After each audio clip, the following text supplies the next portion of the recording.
What defines your business? Some will say your mission, vision, and values define it, but that's not the case. Your mission, vision, and values inform your stakeholders of that to which you aspire. They describe what you strive to accomplish in your business. Hopefully, they inspire your employees to work toward that end. And while one would hope that your mission, vision, and values are reflected in your organizational identity, they don't in and of themselves create it. Others would say your business is defined by its works, your products and services, that if you deliver consistently excellent product and provide consistently excellent service, your business will be defined as consistently excellent. And we can hope for that. But just because we do great work doesn't mean anybody's going to hear about it. You can be proud of the work you do. In fact, you should be.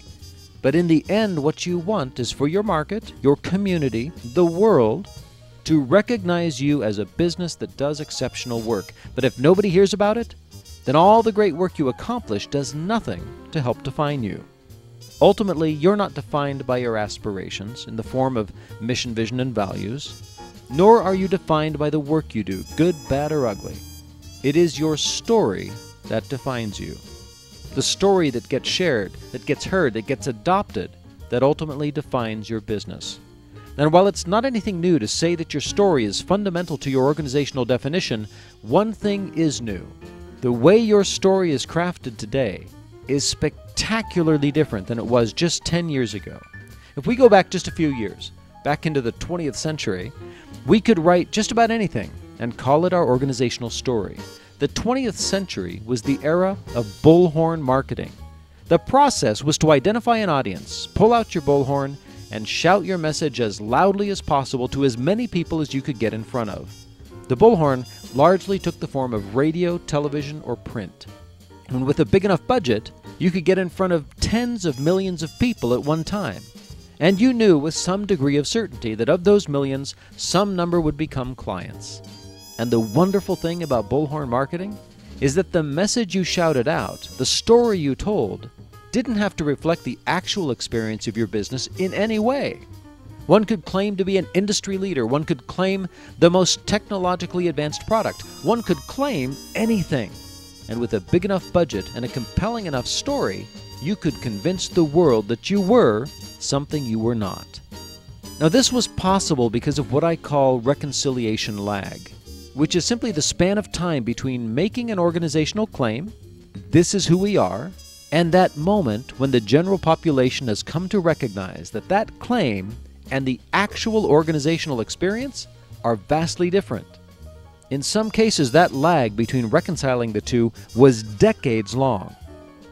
And it's precisely because of a dramatic change in reconciliation lag that bullhorn marketing is no longer king. It all changed about a decade ago. And many will argue over the exact date, or whether there should even be an exact date. For me, I'm going with February 4th, 2004, 2404, and the launch of Facebook. Now, I know there were social media sites that predate Facebook, but I think it can be argued that the success of Facebook can be identified as the largest single contributor to this fundamental shift in human communication that social media represents.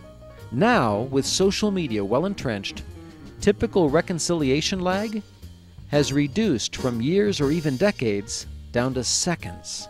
Today, if I make a bullhorn statement about my business that's not accurate, that differs substantially from the experience my clients are getting, tens of thousands of people are likely to hear about that difference immediately. Social media has completely changed the game of organizational definition. You no longer get to come up with a great story that might be true and expect that people will adopt it just because you shout it out. Your identity is no longer only what you say it is. Identity is now collectively determined. It's co-generated by clients, employees, vendors, competitors, by anyone who has any reason to comment on your business. Your organizational story is now a collaborative effort. And this creates two questions that are critical to answer. First, wouldn't this mean that we can now expect to be defined by our works? That if we do consistently great things, that the stories about them will eventually win out? We'd love for that to be the case, but sadly, it's not. Why? Because good work doesn't play like bad. Do a decent job 1,000 times and you'll never get mentioned. Do a great job 100 times and you might get mentioned once or twice, but with virtually no ongoing interest. But really mess it up just once and get out of the way. People like to share their righteous indignation, and worse, people love to tag on. So negative comments tend to grow legs and start walking. Which leads us to our second question, which is, if all of this happens out of our control, what's the use? What can we do to have an impact on our organizational definition?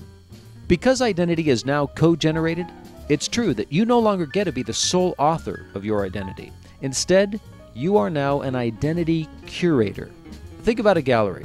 The curator at a gallery tells a story by intentionally displaying a very specific collection of artworks.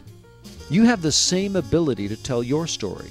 Rather than writing bullhorn statements, your job in this new era of collaborative communication is to gather testimonials, vignettes, anecdotes, pictures, video, quotes, anything that helps affirm who you are when you're at your best. Now, you don't have to claim perfection. In fact, you'll get shot down immediately if you do. Today, you don't have to be perfect, but you do have to be real. Your story matters, as it always has and always will. Your story defines who you are. But unlike the bullhorn messages of last century, you no longer get to decide what you want people to believe and expect that they will. Today, if you want to have any say in how the world defines you, you have to be actively participating in the conversation.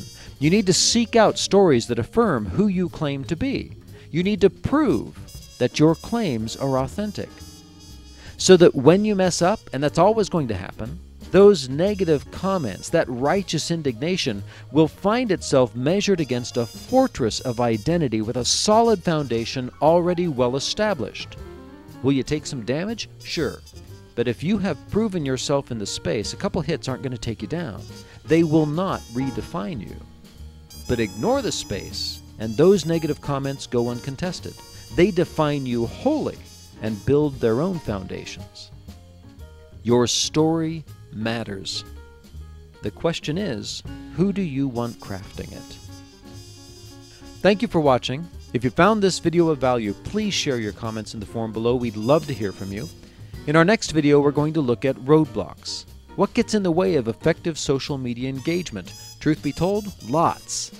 But we're going to break it all down and provide some solutions to help get those roadblocks out of the way. Until then, my name is Robert Killen for Social Media by Numbers. Cheers.